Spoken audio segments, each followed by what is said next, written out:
আমরা আজকে আমাদের নেতা দেশনায়ক জনাব তারেক রহমানের নির্দেশে এবং তার আহ্বানে বাংলাদেশের বন্যা পীড়িত মানুষের জন্য আমরা সবাই একযোগে আজকে তাদের সাহায্য করার জন্য গোটা সংগঠন এগিয়ে আসছে।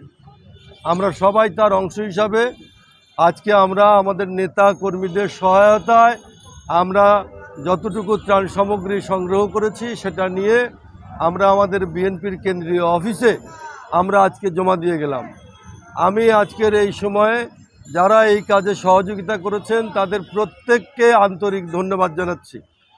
আমাদের নেতা জনাব তারেক রহমান এই নির্দেশ দিয়েছেন যে যাতে এই বন্যার সময় পার্টির কোনো কর্মসূচি, রাজনৈতিক কর্মসূচি, আমরা সমস্ত রাজনৈতিক কর্মসূচি স্থগিত করে আমরা এখানে বন্যার্থ মানুষের সাহায্য করার জন্যে এখানে সবাই এগিয়ে এসেছি।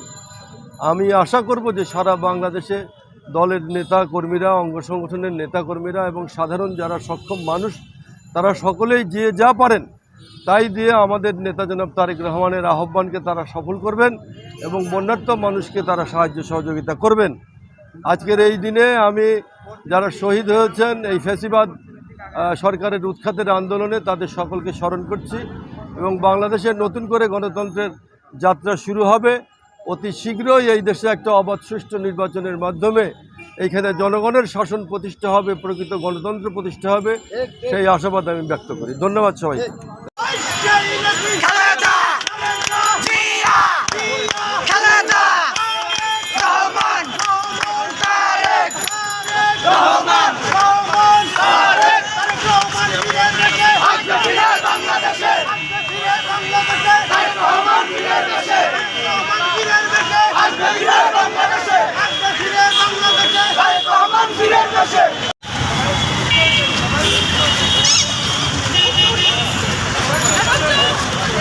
সামনে গাড়ি আসছে,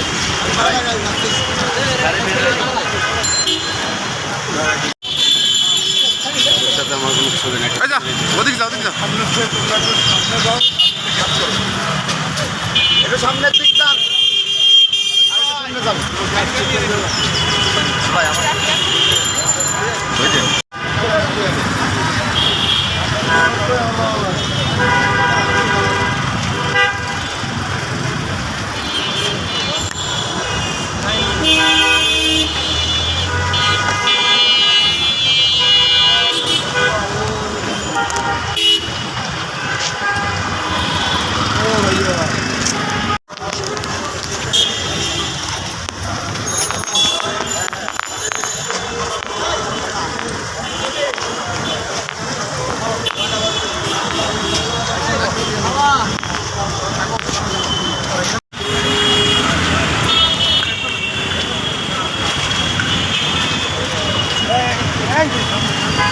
ভাই।